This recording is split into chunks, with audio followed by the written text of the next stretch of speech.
أعوذ بالله من الشيطان الرجيم بسم الله الرحمن الرحيم الحمد لله الذي جعل الحمد مفتاحا لذكره وسببا للمزيد من فضله ودليلا على آلائه وعظمته والصلاة والسلام على عبده وأمين وحيه وخاتم رسله سيدنا ومولانا بالقاسم محمد اللهم صل على محمد وآل محمد وعلى أهل بيته الطيبين الطاهرين الذين أذهب الله عنهم الرجس وطهرهم تطهيرا اللهم صل على محمد وآل محمد واللعن الدائم على أعدائهم أجمعين أما بعد فقد قال الله الحكيم في كتابه المجيد أعوذ بالله من الشيطان الرجيم يرفع الله الذين آمنوا منكم والذین اوتوا العلم درجات.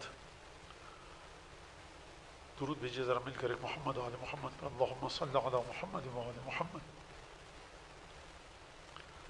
بہرحال جیسا کہ اطلاع ہے کہ آج یہاں پر چاند نہیں دیکھا گیا ہے تو انشاءاللہ تعالی کل سے عشرے کی پہلی مجلس کا آغاز ہوگا، لیکن بہرحال استقبال ماہ محرم کے سلسلے میں اس مجلس کو پڑھا جا رہا ہے یہاں پر، اور پہلے سے ایک تیاری کی جا سکے، توسل کی، سید الشہداء کی خدمت میں ایک عرض ادب کیا جا سکے، اور سید الشہداء کی حقیقی وارث حضرت حجت ابن الحسن صاحب العصر والزمان کی بارگاہ میں پرسہ اور تعزیت پیش کرنے کے سلسلے کا آغاز کیا جا سکے. جیسا کہ یہ اعلان ہو چکا ہے اور یہ بات آپ تمام مومنین و مومنات کے علم میں ہے کہ عشرے کا موضوع جو یہاں پر مجالس پڑھی جائیں گی انشاءاللہ خدا نے اگر توفیق دی و بشرط حیات تو وہ علم اور رزق ہے. اس سے پہلے کہ آیت کا ترجمہ آپ کے سامنے پیش کیا جائے، خود اس عنوان کے بارے میں ایک مختصر سی گفتگو آپ کے سامنے پیش کی جائے تاکہ یہ سمجھ میں آ سکے کہ علم اور رزق کا تعلق کیا ہے، اور کیا موضوع کے یہ دو اجزاء، موضوع کے یہ دو حصے، یعنی ایک حصہ علم اور دوسرا حصہ رزق، ان میں جوڑ کیا ہے. بادی نظر میں، پہلی نظر میں شاید کوئی دیکھنے والا سمجھے کہ یہ دو چیزیں ایسی ہیں کہ جن کا ذکر قرآن مجید میں تو ملتا ہے، علم کا بھی ذکر قرآن مجید میں ملتا ہے اور ایمان کا ذکر بھی قرآن مجید میں ملتا ہے. جیسا کہ سرنامہ کلام میں جس آیت کو میں نے آپ کے سامنے پیش کیا، یرفع اللہ الذین آمنوا منکم والذین اوتوا العلم درجات، کہ یہاں تک اگر بات آ گئی تو آپ اس آیہ کریمہ کا ترجمہ سن لیجئے کہ پروردگار عالم یرفع، بلند کر رہا ہے، رفعت عطا کر رہا ہے، منزلت عطا کر رہا ہے، اونچائی کی طرف لے کے جا رہا ہے، اور ان کو ایک درجہ، مسلسل ان کے درجات بلند ہو رہے ہیں.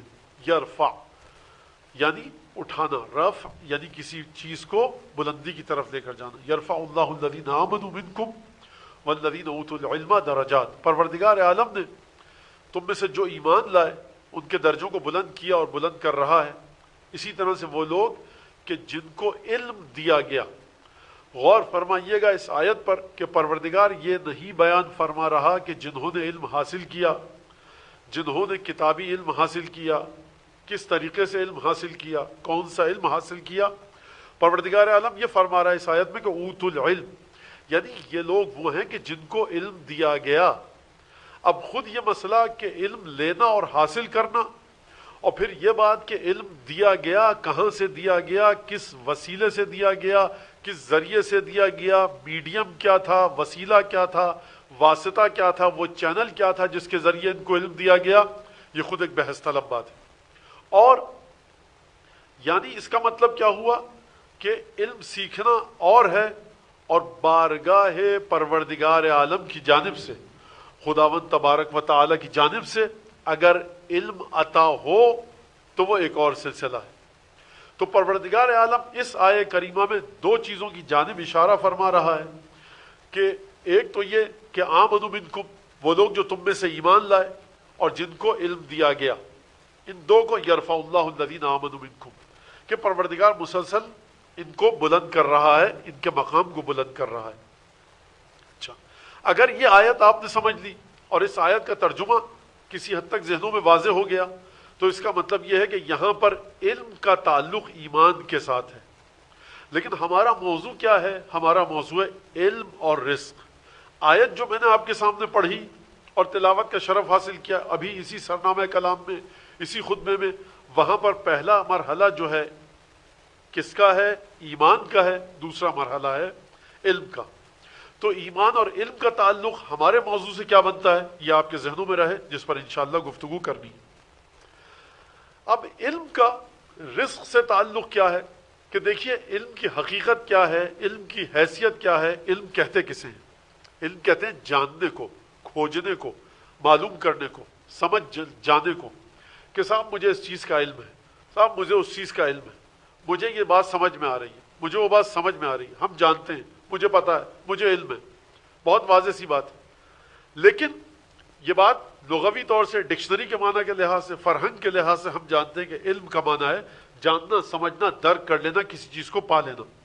اور اگر ذرا گاڑی اردو میں بولا جائے، ثقیل اردو میں بات کی جائے، تو وہ صورت، وہ تصویر جو ذہن پر منقش ہو جائے. یعنی آپ نے ابھی آ کر اس ستون کو دیکھا، میں نے اس ستون کو دیکھا، اور تھوڑی دیر بعد مجھ سے کہا گیا کہ آپ اپنی آنکھیں بند کر لیجئے. میں نے آنکھیں بند کر لی. کہا آپ ستون کا تصور لائیے. آپ کربلا گئے، نجف گئے، مشہد گئے، سامرہ، کاظمین، مکہ، مدینہ. آپ سے کہا جا جی گئے. آنکھیں بند کر کے خانہ کعبہ کا تصور لائیے، سید الشہداء کے قبہ مطہرہ کا تصور لائیے. آپ یہ کام کر سکتے ہیں. کیوں؟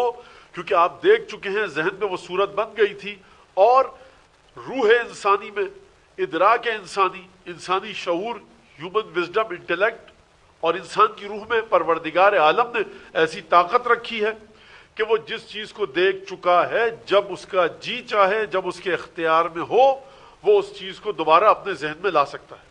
یہ علم کی ایک خصوصیت ہے، اور علم کی ایک خاصیت یہ ہے. اچھا، اب اگر علم کی خاصیت اور خصوصیت یہ ہے تو اس کا مطلب یہ ہے کہ ہمیں اسی خط پر، انہی خطوط پر رہ کر، اسی ٹریک پر، اسی راستے پر چلتے ہوئے علم کے بارے میں گفتگو کرنا پڑے گی. اور پھر اس کے بعد اس کے ساتھ ساتھ رزق پر گفتگو آئی. علم ایک اور چیز ہے، علم کی خاصیت ایک اور ہے. وہ کیا کرتا ہے؟ علم آپ کے زاویہ نگاہ کو بدل دیتا ہے. علم آپ کے اندر جو چیزوں کو دیکھنے کی طاقت ہے اس کو بدل دیتا ہے. یعنی ماہ مبارک رمضان کا مہینہ آیا، شہر رمضان آیا، رمضان المبارک آیا. ایک دفعہ آپ نے روزہ رکھا، گرمی ہو رہی ہے، پیاس سے حلق میں کانٹے پڑ چکے ہیں، زبان سوکھ چکی ہے، لیکن آپ افطار کا انتظار کر رہے ہیں. طاقت ہے کہ آپ پانی پی لیں، طاقت ہے کہ آپ شربت پی لیں، طاقت ہے کہ آپ اپنے روزے کو توڑ لیں. لیکن آپ حکم خدا کی بنیاد پر روزے کو نہیں توڑتے. کیوں؟ توڑ دیجئے، کون دیکھ رہا ہے؟ آپ کہیں گے نہیں، مسلمان ہوں، مجھ پر واجب ہے روزہ رکھنا. ہو سکتا ہے کوئی آپ کا کسی دوسرے مذہب کا، کوئی دوسرے دین کا غیر مسلم آئے اور کہیں کہ ابھی اس وقت پیاس لگ رہی ہے، توڑ لو، بعد میں رکھ لینا. اب یہاں فقہی گفتگو نہیں ہو رہی ہے روزے کے بارے میں، ایک عام فہم اور ایک عمومی لحاظ سے گفتگو میں پیش کر رہا ہوں. تو آپ کہتے ہیں کہ نہیں، ہمیں مغرب کی نماز تک، مغرب کی اذان تک اس روزے کو باقی رکھنا ہے، خدا ناراض ہو جائے گا. ہمارے پاس وہ عذر نہیں ہے جو توضیح مسائل میں ذکر کیے گئے. لہٰذا آپ کا علم مجبور کرتا ہے آپ کو کہ آپ پیاس کو، بھوک کو برداشت کریں، نقاہت کو برداشت کریں، بے دم ہو کر، ناتواں ہو کر، بے چارگی کے ساتھ بستر پر پڑے رہیں افطار سے آدھا گھنٹہ پہلے، لیکن آپ روزہ نہیں توڑتے، لیکن آپ روزے کو نہیں کھولتے. کیونکہ علم ہے جو آپ کے زاویہ نگاہ کو معین کر رہا ہے. یہ آپ کا علم ہے کہ جو آپ کو روزہ توڑنے سے روک رہا ہے. آپ کربلا سے نجف پیدل جا رہے ہیں، آپ کو اتنی تھکن ہے، پیروں میں درد ہو رہا ہے، بدن ٹوٹ رہا ہے، نیند پوری نہیں ہوئی، لیکن آپ مسلسل ایک سفر کو باقی رکھتے ہیں اور جا رہے ہیں کربلا کی طرف. کیوں؟ کیونکہ آپ کو علم ہے کہ ہر قدم پر مجھے اتنا ثواب ملے گا. کیونکہ آپ کو اس بات کا علم ہے کہ مجھے کچھ ہستیاں دیکھ رہی ہیں. آپ کو علم ہے کہ آپ اس ہستی کی زیارت کو جا رہے ہیں کہ جو حسین ابن علی کی زیارت کرے گویا اس نے عرش الہی پر پروردگار عالم کی زیارت کی. شب جمعہ کی زیارت جنۃ من النار، آتش جہنم کے آگے ڈھال ہے. کیا چیز؟ حسین ابن علی کی شب جمعہ کی زیارت. آپ پوری تگ و دو کرتے ہیں، اگر نجف میں شب جمعہ مل جائے، مغرب عشاء کی نماز کے بعد آپ نے جلدی سے جناب امیر کی زیارت پڑھی اور اس کے بعد آپ چاہتے ہیں فجر سے پہلے پہلے کربلا پہنچ جائیں. اس کی وجہ کیا ہے؟ اس کی وجہ آپ کا وہ علم ہے. یعنی علم چیزوں کے زاویوں کو بدل دیتا ہے. اگر جس کو علم نہیں ہوگا وہ کہے گا خاموشی سے پڑھے رہیے آپ کا کیا جا رہا ہے، آپ نے نجف کی زیارت کر لی، کربلا کی زیارت کر لی، اب آپ بیٹھ جائیے یہاں پر۔ تو اس بات کو پر توجہ رکھیے گا کہ علم دوسرا کام کیا ہے، پہلی خصوصیت کیا ہے علم کی کہ وہ آپ کو چیزوں کی صحیح تصویر دکھاتا ہے۔ دوسری خصوصیت علم کی کیا ہے کہ علم آپ کو اور آپ کے زاویہ نگاہ کو تبدیل کر دیتا ہے، علم چیزوں کے دیکھنے کی طاقت کو آپ کے تبدیل کر دیتا ہے۔ یہ دو خصوصیات جو بالکل سامنے کی خصوصیت ہیں علم کی، یہ سمجھ میں آتی ہے ہمیں علم کے ذریعے۔ اور پھر جب زاویہ نگاہ تبدیل ہو جائے تو پھر رزق کا معنی تبدیل ہو جاتا ہے۔ یعنی اگر آپ کے سامنے روزے کی حالت میں کوئی بہت اچھی سی سینی ٹرے تشتری میں سجا کر لائے، رکابی میں پلیٹ میں سجا کر لائے کھانا، پھر خدا کا رزق ہے آپ کھا لیجئے، آپ اس رزق کو ٹھکرا دیتے ہیں کہ مجھے پھر وہ رزق نہیں ملے گا جو خدا کی خوشنودی ہے، وہ ثواب نہیں ملے گا جو شدید گرمی کے موسم میں روزہ رکھنے کا ثواب ہے۔ یعنی عقل انسانی، عام انسان کہہ رہا ہے کہ کھا لو اس چیز کو، بہترین شربت ہے، پھل ہیں، میوے ہیں، لذیذ غذا ہیں، گرم گرم روٹیاں ہیں، سالن ہیں، مختلف کھانے ہیں، لیکن آپ کیونکہ ماہ مبارک رمضان میں دن کا وقت ہے، ابھی مغرب کی اذان نہیں ہوئی، لہٰذا آپ اس رزق کو قبول نہیں کرتے۔ کس وجہ سے؟ کہ ایک دوسرا رزق آپ کو چاہیے کہ جو روزہ رکھے گا خدا اسے خود جزا دے گا، اس کے گناہ معاف ہو جائیں گے، ملائکہ اس کے لیے استغفار کرتے ہیں، اس کے لیے قبر اور قیامت میں آسانیوں کا باعث بنے گا۔ روزے کی وہ تمام کی تمام روایات آپ کے سامنے ہیں روزہ رکھنے کی، لہٰذا آپ روزے کو توڑتے نہیں ہیں۔ اس کا مطلب یہ ہے کہ ہو سکتا ہے دین سے، مذہب سے، خدا اور قرآن سے بے خبر وہ شخص جس کو کچھ علم نہیں ہے، وہ شخص ایک چیز کو رزق کہے کہ تمہارے سامنے سینی رکھی ہوئی ہے کھا لو، لیکن آپ کہیں کہ نہیں مجھے ایک دوسرا رزق چاہیے، رزق ایسا رزق کہ جس کو کوئی نہیں دیکھ سکتا۔ اچھا اب اذان ہو گئی، اذان ہوئی، وہ دوست آیا، کیوں میاں آپ کو رزق ملا جس کے لیے آپ تلاش میں تھے؟ بتائیے، دکھائیے۔ ہم لے آئے تھے 1 گھنٹے پہلے وہ سینی، تو آپ نہیں کھا رہے تھے، افطار کے وقت آپ نے اسی سینی سے افطار کیا، اسی ٹرے سے افطار کیا، اب آپ کہہ رہے ہیں مجھے وہ رزق ملے گا۔ اس وقت کھانے میں اور اس وقت روزہ کھولنے میں فرق کیا ہے؟ تو آپ جواب دیں گے کہ پروردگار عالم کا حکم ہے۔ تو یہاں سے یہ بات واضح ہو گئی کہ علم رزق کے معنی کو مختلف کر دیتا ہے، علم رزق کے بارے میں آپ کے زاویہ نگاہ کو، آپ کے پرسیپشن کو، آپ کے ادراک کو مختلف کر دیتا ہے۔ یہ علم کی خصوصیت ہے۔ یہاں تک بات سمجھ میں آ گئی، اور انشاءاللہ کل سے گفتگو ہوگی تو اسی موضوع کو آگے بڑھائیں گے انشاءاللہ بحول و قوت الہی۔ لیکن چونکہ ابھی تک میرے خیال سے اطلاع ہے کہ چاند نہیں ہوا ہے، ابھی تک اطلاع آئی ہے کہ جو ہمیں چاند نہیں ہوا ہے، ہو گیا ہے؟ نہیں ہوا ہے، نہیں ہوا ہے۔ تو کچھ ذرا سا ایک تمہیدی طور پر سید الشہداء کے بارے میں اور سید الشہداء کی عزاداری کے بارے میں گفتگو ہو جائے کہ دیکھیے انسان آرام چاہتا ہے اپنے گھر میں بیٹھ کر، لیکن جیسے محرم کا چاند نظر آتا ہے انسان چاہتا ہے نکل کر آئے اور امام باڑے کی طرف آئے نکل کر اور عزاداری کے لیے آئے نکل کر اور ان تمام چیزوں کی طرف آئے جن کا تعلق سید الشہداء سے ہے۔ تو یہ بھی ایک علم کی کیفیت ہے انسان کی کہ اس کو فضیلت پتہ ہے اور مقام پتہ ہے اور عظمت پتہ ہے۔ اچھا اب یہاں پر کیونکہ مجلس خود بخود چاند نظر نہ آنے کی وجہ سے ایک تمہیدی اور مقدماتی کا یہ یا استقبال ایام اعضاء کی مجلس میں تبدیل ہو چکی ہے، کیونکہ چاند نظر نہیں آیا، لہٰذا میں بھی استقبال ایام اعضاء کے عنوان سے یہاں پر گفتگو کروں گا اور سید الشہداء کی عزاداری کے بارے میں اور خود واقع عاشورہ، واقع کربلا کے بارے میں کچھ ذرا سی گفتگو۔ دیکھیے ہم جب بات کرتے ہیں امام حسین علیہ السلام کے بارے میں، ابھی محرم آیا ہے اور میں نے پہلے بھی یہ بات عرض کی، محرم آیا ہے تو مسلسل واٹس ایپ پر میسیجز آنے شروع ہو جائیں گے کہ صاحب وہ فرض کیجئے کہ ایڈیسن نے امام حسین کے بارے میں کیا کہا، اور گاندھی جی نے کیا کہا، قائد اعظم نے کیا کہا، اقبال نے کیا کہا، جارج برنارڈ شاہ نے کیا کہا، شیکسپیئر نے کیا کہا، مغربی مفکرین نے کیا کہا، ہندوستان کے ایشین مفکرین نے کیا کہا، فلاں فلسفی نے کیا کہا، فلاں فلسفی نے کیا کہا، اور ہمارے نوجوان بچے دھڑا دھڑ اور بچیاں ایک دوسرے کو وہ اس کو فارورڈ کرتے ہیں اور دیکھیے اس نے یہ کہہ دیا اور اس نے وہ کہہ دیا اور فلاں کہہ دیا۔ تو یہاں سے میں ایک بات کہنا چاہوں گا، میرا ایک سوال ہے کہ آپ نے آدم علیہ السلام کی خصوصیات کس کے منہ سے سنی؟ قرآن سے، رسول خدا سے، پنجتن سے، چھٹے اور پانچویں امام سے۔ جناب نوح، جناب شیس، جناب موسیٰ، جناب عیسیٰ، جناب ابراہیم کے بارے میں، ان کی شخصیت کے بارے میں آپ نے کہاں سے سنا؟ قرآن سے، ائمہ کی احادیث سے۔ رسول خدا کے بارے میں آپ نے کس سے لیا کہ رسول خدا کی حقیقت کیا ہے؟ قرآن سے۔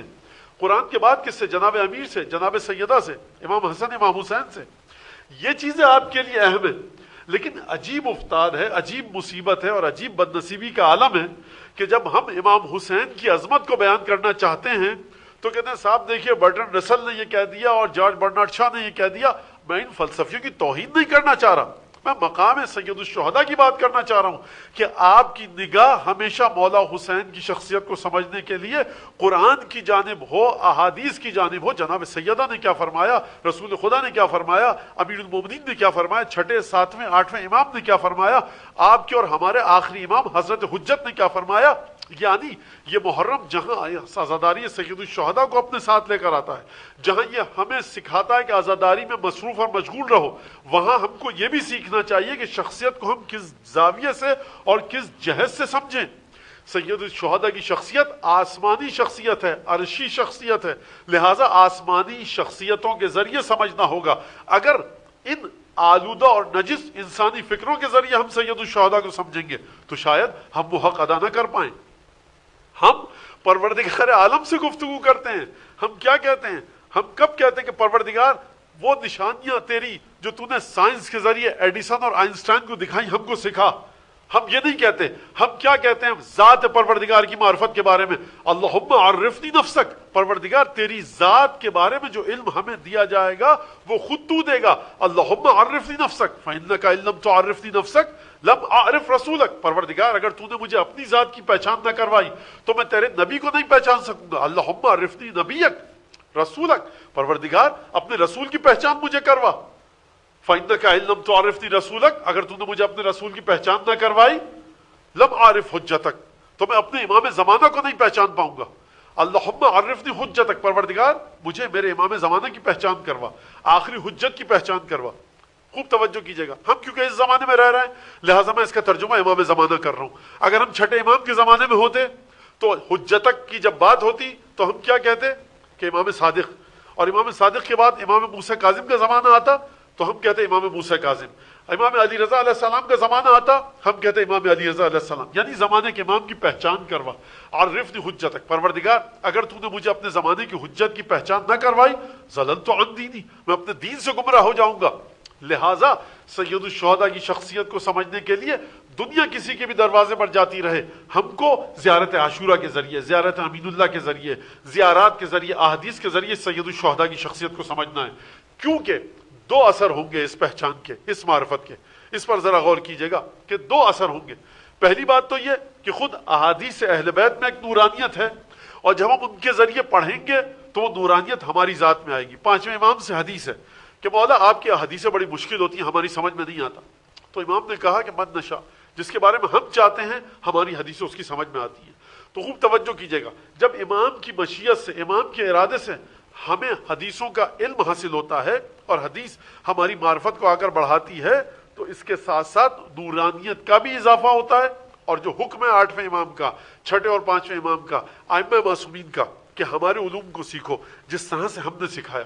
لہٰذا یہ ایک بڑا اہم نقطہ ہے اس سلسلے میں کہ ہمیں، ہاں صحیح ہے، ٹھیک ہے، اگر آپ کسی کو بتانا چاہتے ہیں کہ صاحب دیکھیے اتنے سارے مغرب مفکرین ہیں، ویسٹرن تھنکرز ہیں، سائنٹسٹ ہیں، فلاسفرز ہیں، آپ بتا رہے ہیں کسی اپنے غیر مسلم دوست کو کہ دیکھو انہوں نے یہ کہا، وہ ہماری نیت یہ ہوتی ہے، بتا دیا آپ نے، لسٹ تیار کر لی A4 کی، 15-20 مفکر، ویسٹرن سائنٹسٹ، پولیٹیشن بتا دیے، ٹھیک ہے۔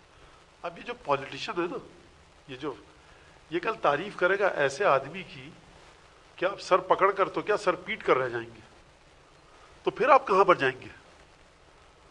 اگر آپ نے پولیوٹڈ، آلودہ، نجاست سے ملوث چیز کسی کو ایک دفعہ دکھا، دیکھیے بھائی خوب توجہ کیجیے گا، یہ گٹر کا پانی بہ رہا ہے، آپ کے ہاتھ میں مٹی لگی ہے، دھو لیجیے اس سے، مٹی تو صاف ہو جائے گی، لیکن ہزاروں دوسرے جراثیم لگ جائیں گے، آپ ان جراثیموں سے کیسے بچائیں گے؟ بیکٹیریا لگ جائیں گے، وائرس لگ جائیں گے، کس طرح سے بچائیں گے آپ؟ تو یہ دیکھیے آپ کہ انسان جس ہوا میں، آج کل کے لحاظ سے مثال بڑی سمجھ میں آئے گی، جس ہوا میں آپ کل تک سانس لیتے تھے، اب اس ہوا میں اس طرح سے سانس نہیں لے رہے، منہ پر ماسک لگا کے سڑک پہ گھوم رہے ہیں، کیونکہ وہ چیز ناک یا منہ کے ذریعے خدا نہ خواستہ الیاذ باللہ نہ چلی جائے کہ جو انسان کی طبیعت کو خراب کر دے گی اور اس کے مزاج کو درہم برہم کر دے گی، طبیعت اس کی خراب ہو جائے گی، بیمار ہو جائے گا وہ بیمار. تو ایک یہ ہے بیماری جسم کی، ایک ہوتی ہے بیماری فکر کی. فکر کی بیماری سے کیسے بچا جائے؟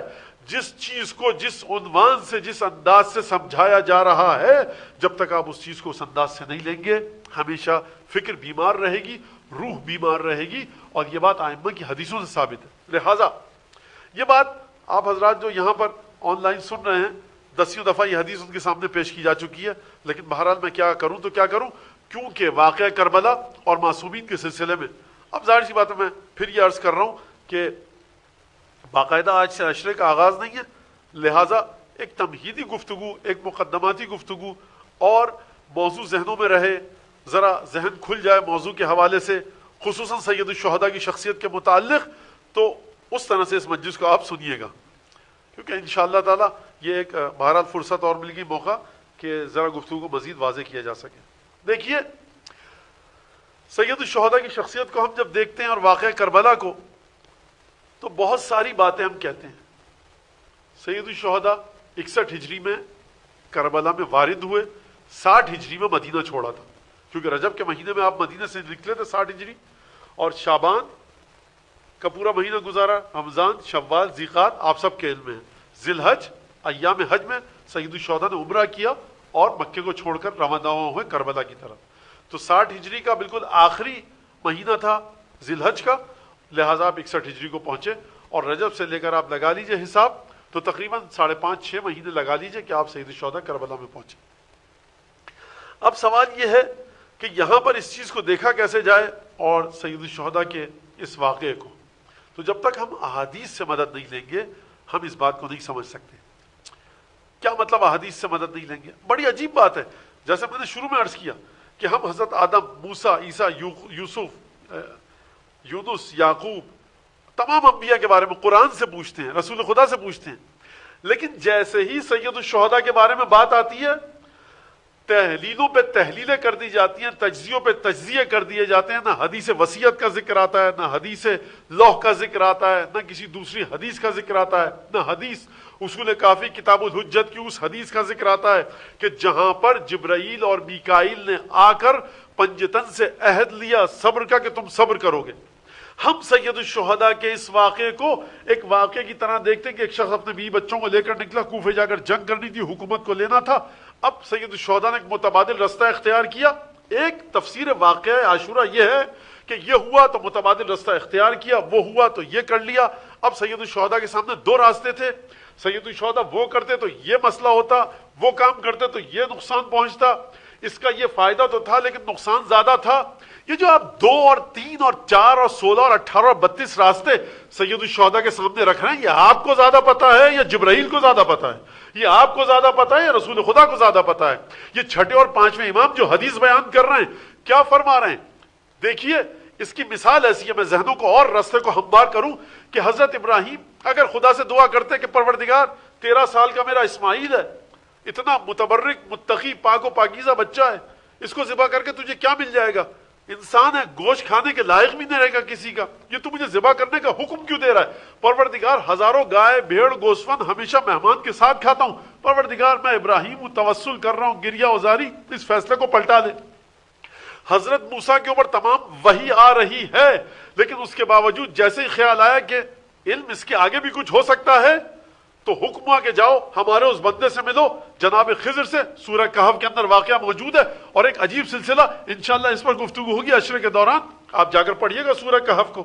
تو حضرت موسیٰ کہتے تھے کہ پروردگار آسمان سے مسلسل جبرائیل کو بھیج رہا ہے، آسمان سے مسلسل ملائکہ کو بھیج رہا ہے، لاٹھی ماری میں نے اور دریا نیل پھٹ گیا، جوؤں کا سیلاب، مینڈکوں کا سیلاب، دریا نیل خون میں بن گیا، اتنے معجزات تو نے دیے.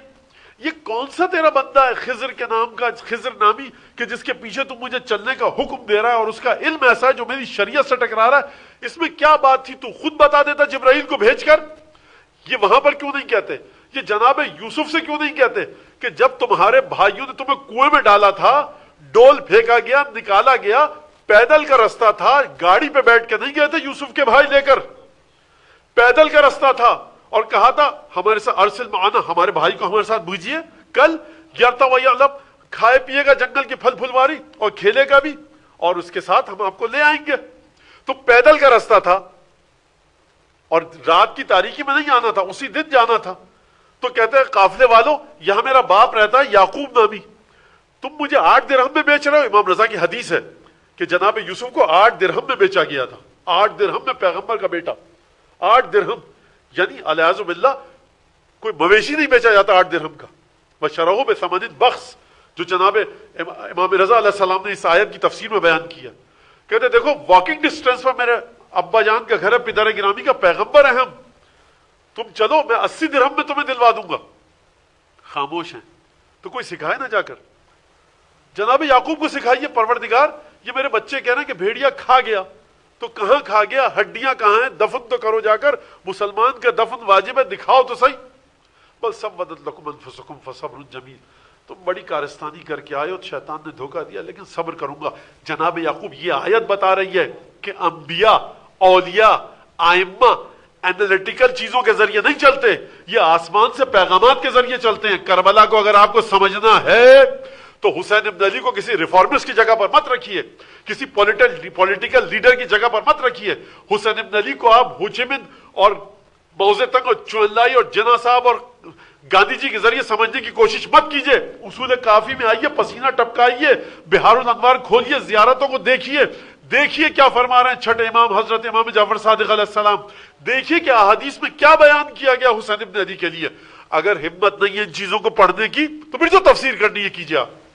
لیکن ہمارے یہاں بچپن سے ایک بات کہی جاتی تھی ہم سے، وعدہ طفلی، جب لوگ سو کالڈ نام نہاد منور الفکر اور روشن فکر بنے، ایجوکیٹڈ بنے اور سو کالڈ انٹلیکچوئل بنے، یہ وعدہ طفلی کیا بچکانہ مذاق ہے۔ وعدہ طفلی کیا ہوتا ہے مولانا؟ وعدہ طفلی کچھ نہیں ہوتا۔ جا کر دیکھیے اصول کافی میں، جا کر دیکھیے غیبت نعمانی میں، جا کر دیکھیے غیبت شیخ طوسی میں۔ 2 حدیثیں پڑھوں گا میں صرف، کیونکہ 2 حدیثیں بڑی کارساز حدیثیں اور کلیدی حدیثیں۔ امام موسیٰ کاظم علیہ السلام سے حدیث ہے، غیبت نعمانی علیہ الصلوۃ والسلام، غیبت طوسی میں، عجیب حدیث ہے، اصول کافی میں بھی حدیث ہے۔ یعنی کیا مطلب؟ یعنی وہ متون ہمارے حدیث کی وہ کتابیں جو عصر نس کے نزدیک ہیں، فرماتے ہیں لم تنزل من السماء کتاب مختوم الا الوصیہ، آسمان سے لیٹرز، مکتوب، نوشتہ شدہ، تحریر شدہ کاغذ نازل نہیں ہوئے مگر وصیت رسول خدا پر۔ 2 چیزیں کتابی صورت میں نازل ہوئی، قرآن وہ آیات کی صورت میں، کتابی صورت میں رسول خدا نے بدلا اس کو، کہا کہ لکھو، چمڑے پر لکھو، ہڈیوں پر لکھو، کاغذ پر جو بھی چیز تھی لکھو اس کو۔ حافظوں کو حفظ کرنے کا حکم دیا گیا، جو گفتگو ہوتی تھی اس سے سمجھ میں یہ آتا ہے، اور پھر تحریر کیا گیا، ریٹن صورت میں لایا گیا وہ آیتیں جو جبرائیل لے کر آتے تھے۔ دوسری چیز آسمان سے کیا نازل ہوئی؟ امام موسیٰ کاظم علیہ السلام فرما رہے ہیں لم تنزل من السماء کتاب مختوم الا الوصیہ، وصیت نازل ہوئی کس پر؟ رسول خدا پر۔ جبرائیل نے لا کر دی، اس پر 12 مہریں لگی ہوئی تھی۔ 2 باتیں میں اس میں بڑی برداشت بیان کروں گا آپ کے سامنے جو بڑی گھمبیر، بڑی خوفناک اور دل دہلانے والی ہیں، لیکن بہرحال ہمارا اور آپ کا دل دہل جاتا ہے، لیکن وہ سید الشہداء ہیں، پنجتن ہیں، ان کا دل ان چیزوں سے نہیں دہلتا، لیکن واقعہ ایسا ہے کہ سمجھ میں آئے گا کتنا عظیم واقعہ ہے۔ جب وصیت نازل ہوئی، کہا کہ کس کے بارے میں ہے؟ کہا کہ تمہاری ان اولاد کے بارے میں، اہل بیت کے بارے میں ہے۔ کہا کہ کون سے اہل بیت؟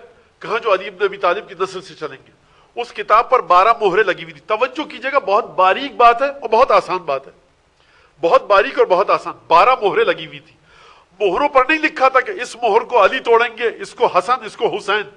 روایت کے الفاظ ہیں فلما مضى رسول اللہ، جب رسول اللہ دنیا سے چلے گئے، ففتح علی بن ابی طالب، علی بن ابی طالب نے پہلی مہر توڑی، فمضى، اور وہ کر دیا جو وہاں پر لکھا ہوا تھا۔ توجہ کی آپ نے؟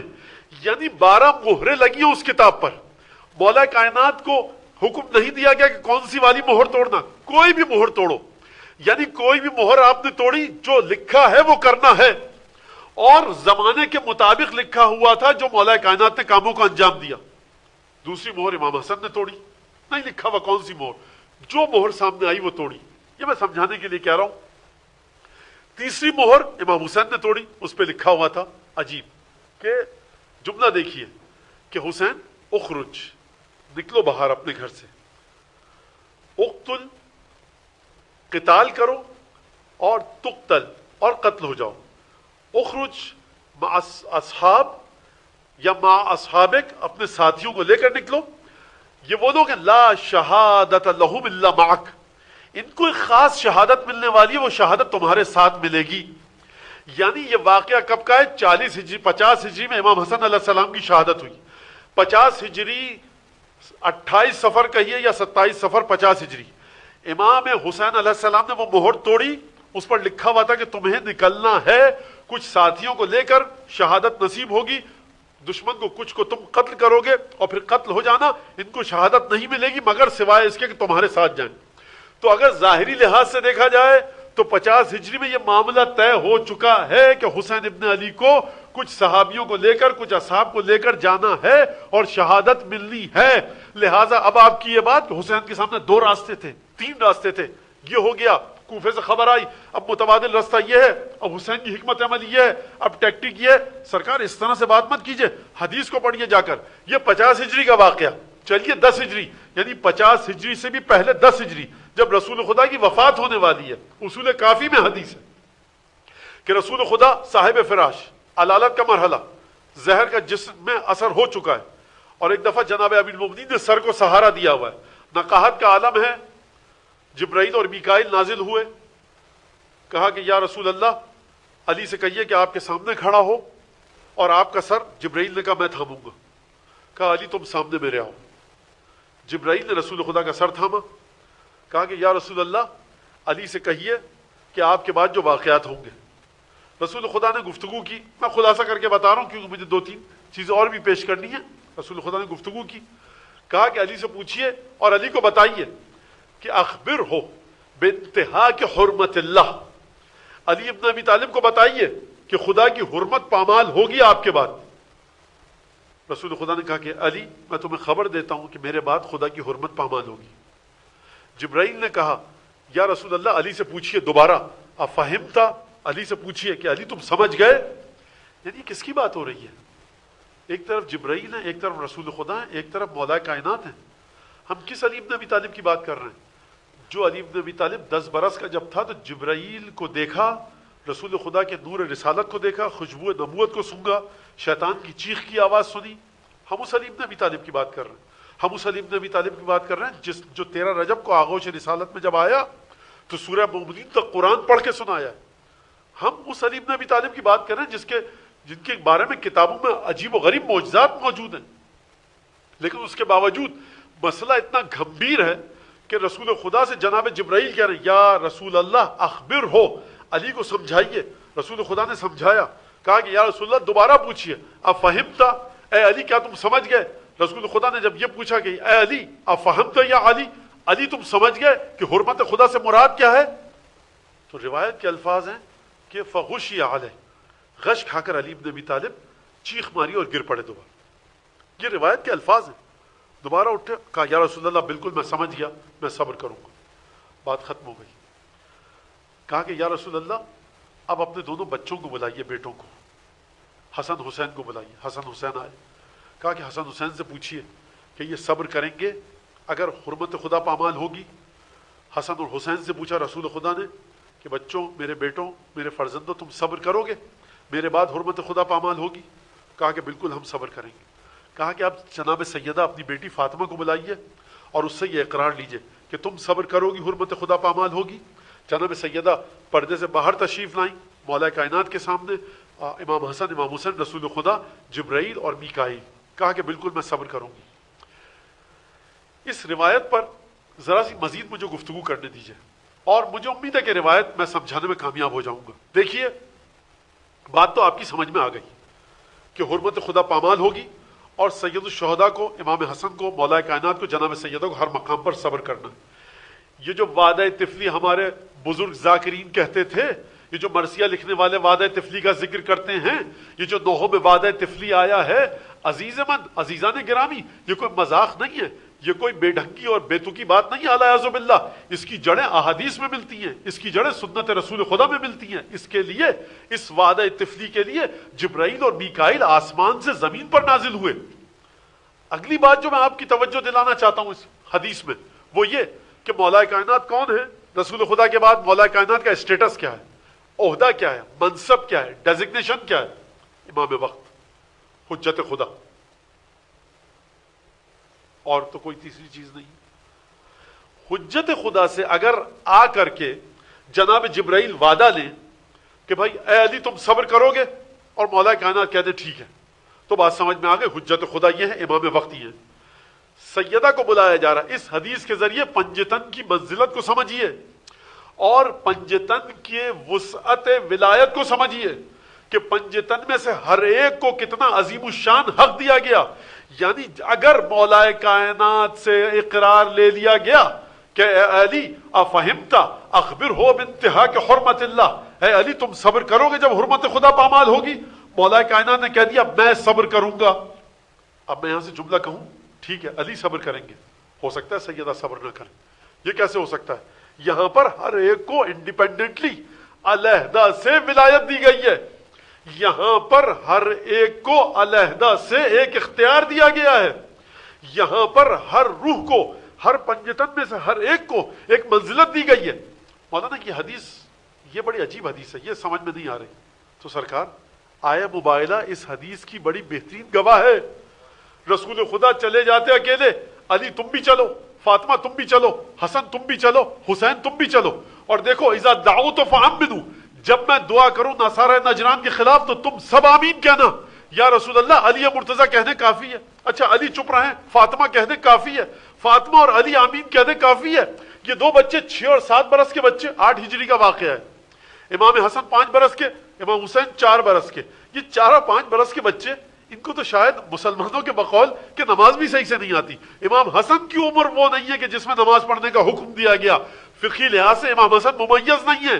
یہ آیہ مباہلہ بتا رہی ہے کہ سیدہ کے دونوں چاند، سیدہ کے دونوں جگر گوشے سیدہ، یہ 5 برس کے ہوں یا 50 برس کے، ان کی ولایت میں رتی برابر رد و بدل نہیں ہے۔ ان کی منزلت یہ ہے عزیزان گرامی، مقام تقوی کا، استجابت دعا کا مقام آتا ہے شرعی ذمہ داریوں پر عمل کر کے۔ یہ مجھے بتائیے کہ حسن مجتبیٰ نے کون سی عبادتیں کی کہ حسن مجتبیٰ کی آمین رسول خدا کی دعا کے ساتھ جڑے گی؟ مولانا یہ کیا بات کہہ دی؟ میں نہیں کہہ رہا حضور برا لگ رہا، قیامت میں رسول سے جھگڑ لیجئے گا۔ رسول خدا نے فرمایا اذا دعوت فآمنوا، میں جب دعا کروں تم آمین کہنا۔ یعنی کیا مطلب؟ جب میں کہہ رہا ہوں اپنی دعا کے لیے تم آمین کہنا، تو مسلمانوں قیامت تک یاد رکھنا، اگر تمہاری دعاؤں کے پیچھے پیچھے سیدہ حسن حسین اور علی کی آمین نہیں آئے گی، دعائیں کرتے رہو گے، فائدہ کچھ نہیں ہوگا۔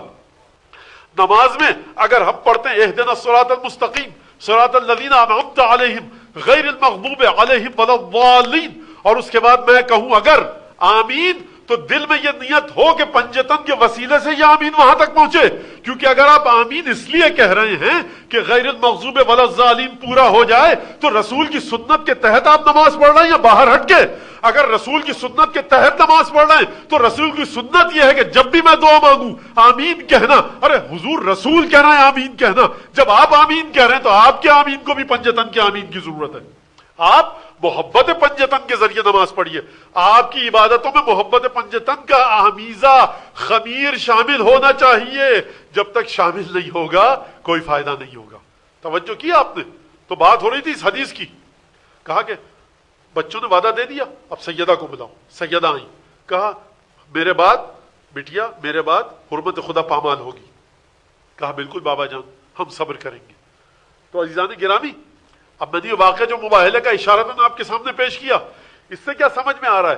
اس سے سمجھ میں آ رہا ہے کہ جب حرمت خدا پامال ہوگی، جب حرمت خدا پامال ہوگی اور در سیدہ پر اس انداز سے دق الباب کیا جائے گا، ایک واقعہ ہوگا جب، اور در سیدہ پہ لوگ آئیں گے، علی صبر کریں گے، فاطمہ بھی صبر کریں گی، لیکن اگر حسن کو جلال آ گیا 5 برس کے اور حسن نے دعا کے لیے ہاتھ اٹھا دیے، تو مدینہ تو کیا کائنات برباد ہو جائے گی۔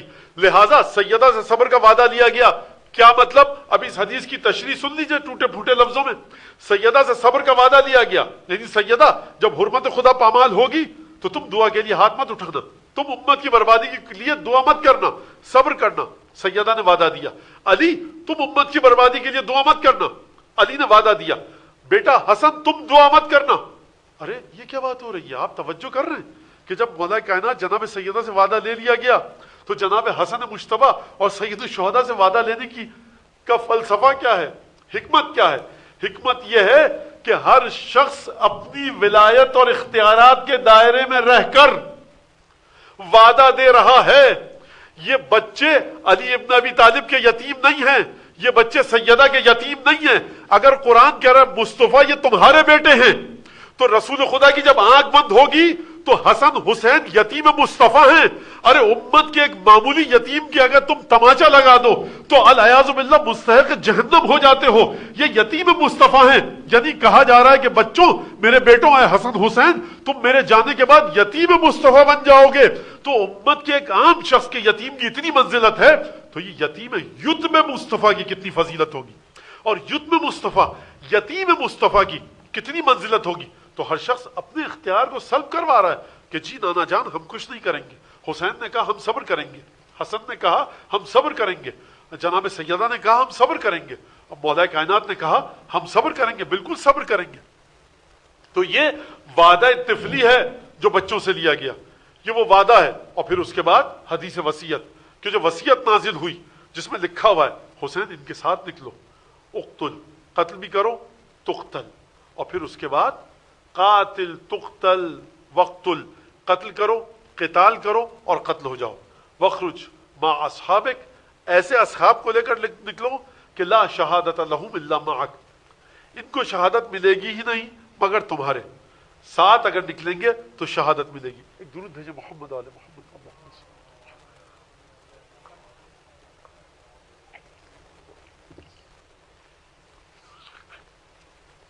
لہذا ہم کو واقعہ کربلا کو دیکھنا چاہیے کہ کس زاویے سے دیکھیں۔ اور آخری بات کیا کر مصائب کی طرف میں آؤں، سمجھا کر آخری بات کہ دیکھیے روایات سے ہم کو یہ سمجھ میں آتا ہے کہ واقع عاشورہ کو پروردگار عالم نگاہ سیدہ، نگاہ رسول خدا کے ذریعے دیکھتا ہے۔ روایت ہمارے پاس کیا ہے؟ ما من عبد یبکی علی الحسین، کوئی بندہ خدا ایسا نہیں ہے جو حسین پر گریہ کرے، کوئی بندہ مومن ایسا نہیں ہے جو حسین پر گریہ کرے، الا وصل فاطمہ واسعدہا ووصل رسول اللہ، مگر یہ کہ وہ جناب سیدہ کو خوشحال کرتا ہے اور رسول خدا کو خوشحال کرتا ہے، خوشنود کرتا ہے، اور رسول خدا اور جناب سیدہ سے اس کا ایک تعلق بن جاتا ہے۔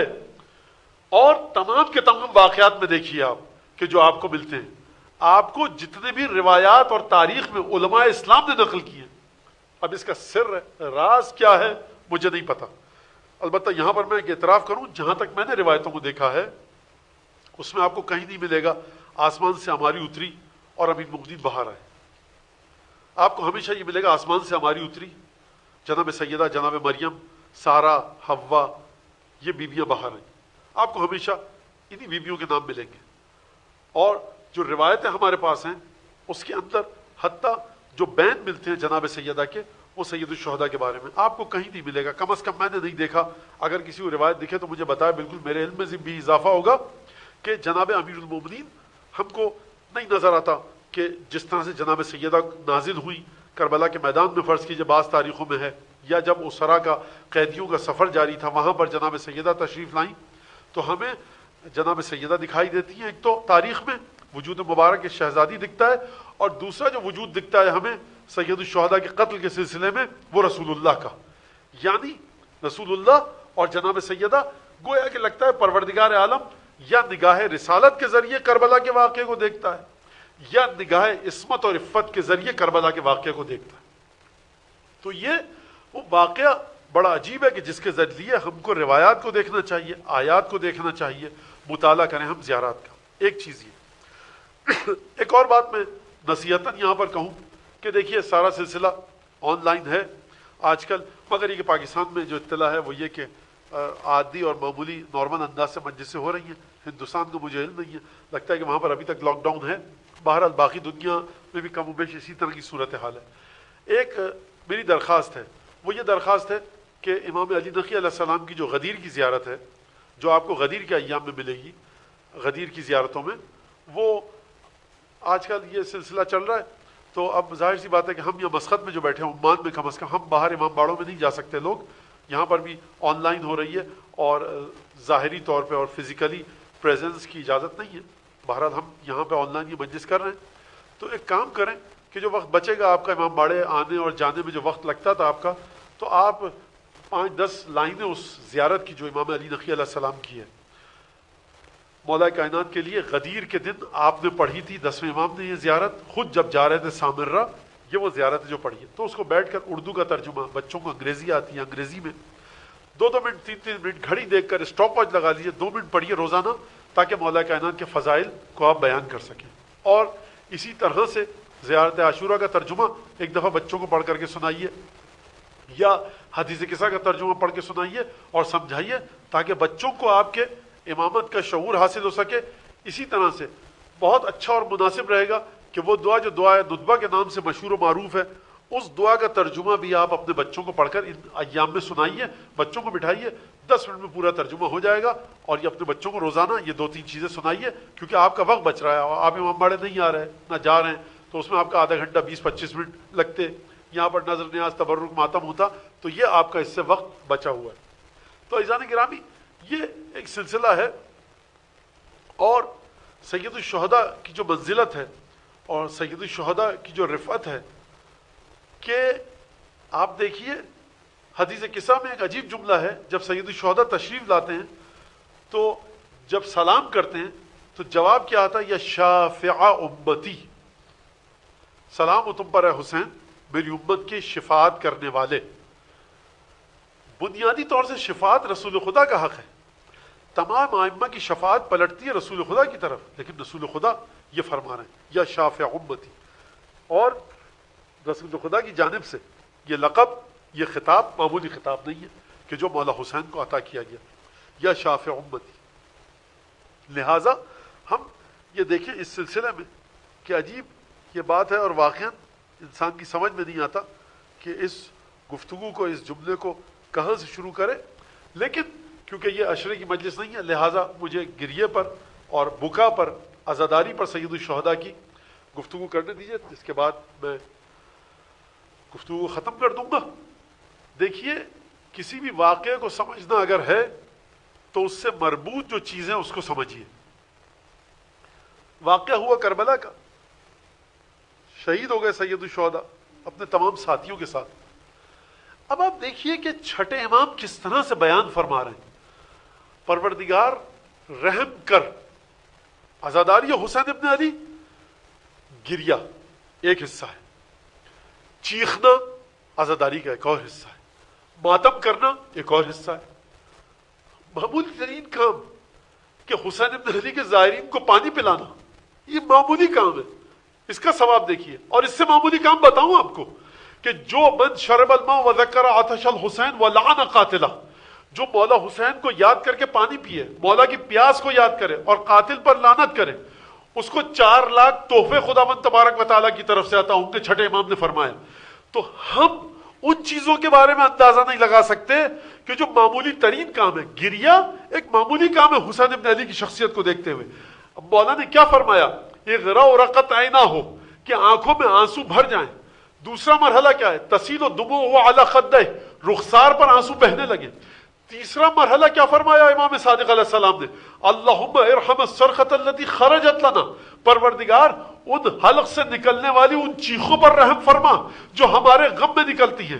من ذکرنا عندہ، جس کے سامنے ہمارے مصیبتوں کا ذکر کیا جائے اور اس کی آنکھ سے ایک آنسو نکل جائے، اس کے گناہ معاف ہو جائیں گے۔ یہ امام کیا فرما رہے ہیں؟ اور اگلا مرحلہ آپ دیکھیے، اللہم رحم اللہ وجوہا تغیرت من اجل الحسین، پروردگار ان چہروں پر رحم فرما جو حسین کی خاطر متغیر ہیں۔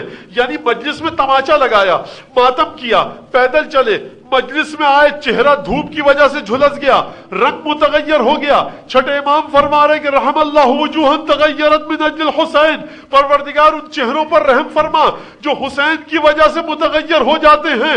اگر کوئی سوال کرے یا ابن رسول اللہ، یہ آپ کیوں اتنا زیادہ ثواب بیان فرما رہے ہیں؟ کر کوئی روئے تو اتنا ثواب، کسی کی آنکھوں میں آنسو آ جائیں باہر نہ نکلے اتنا ثواب، رخسار پر آنسو بہیں اتنا ثواب، ہمارے جد کی پیاس کو یاد کرو اتنا ثواب، ہمارے جد کے قاتل پر لعنت کرو اتنا ثواب، اگر تم دھوپ میں نکلو چہرہ جھلس جائے اتنا ثواب، تمہارے حلق سے چیخ نکلے اتنا ثواب۔ یہ اپنا رسول اللہ، یہ ثواب آخر کیوں ہے؟ کچھ عجب نہیں کہ امام صادق جواب دیں کہ ارے دیکھو ہمارے جد مظلوم ترین تھے، جب کسی کو قتل کیا جاتا ہے تو کم از کم پانی دیا جاتا ہے، جب کسی مجرم کو بھی قتل کیا جاتا ہے، ارے جب کسی گناہگار کو بھی قتل کیا جاتا ہے تو اس کی بچیوں کو دور کر دیا جاتا ہے، جب کسی مجرم کو بھی قتل کیا جاتا ہے نا تو اس کے گھر والوں کو اذیت نہیں دی جاتی، ارے اس کے گھر میں آگ نہیں لگائی جاتی، اس کے یتیم بچوں کے سر پر ہاتھ رکھا جاتا ہے۔ لیکن ہائے مظلوم حسین کہ قتل کیا گیا بچیوں کے سامنے، ارے خیموں میں آگ لگی، یتیم بچیوں کے تماچے لگے، بیویوں نے تازیانے کھائے، کربلا سے کوفے اور کوفے سے شام کا سفر کیا۔ الا لعنت اللہ علی القوم الظالمین وسيعلم الذين ظلموا أي منقلب ينقلبون اللهم بحق محمد وآل محمد عليك صل على محمد وآل محمد وعجل فرجهم واهلك عدوهم من الجن والإنس من الأولين والآخرين واكفنا ما همنا وارزقنا العافية ووسع رزقنا وطول أعمارنا مع الصحة والسلامة في الجسم والروح ربنا تقبل منا إنك أنت السميع العليم وتب علينا إنك أنت التواب الرحيم بجاه محمد وأهل بيت الطيبين۔ پالنے والے محرم کا چاند کل نظر آئے گا، پروردگار تجھ سے درخواست ہے بحق سید الشہداء، دعا ہے تیری بارگاہ میں کہ اس مجلس کو اس ذکر کرنے والوں سے اور ذکر سننے والوں سے اس قابل بنا کہ پرسے کے قابل ہو سکے حضرت حجت کے لیے۔ پروردگار سید الشہداء کی عزاداری کو اس طرح سے کرنے کی توفیق عطا فرما کہ جس سے تو راضی ہو جائے، زمانے کا امام راضی ہو جائے۔ پروردگار جو رکاوٹ ہے سید الشہداء کی عزاداری میں ان کو جلد از جلد دور فرما۔ پروردگار یہ وائرس، یہ بیماری جو دنیا میں پھیل چکی ہے اس کو جلد از جلد دنیا سے سمیٹ لے۔ پروردگار جو مومنین مومنات بیمار ہیں، علیل ہیں، ہمارے اس شہر میں یا کہیں اور سے بھی واٹس ایپ وغیرہ کے ذریعے پیغام دیا ہے، میسج کیا ہے، ان سب کو شفائے کاملہ عاجل عنایت فرما۔ پروردگار جو مومن مومنہ تنگ دست نادار قرض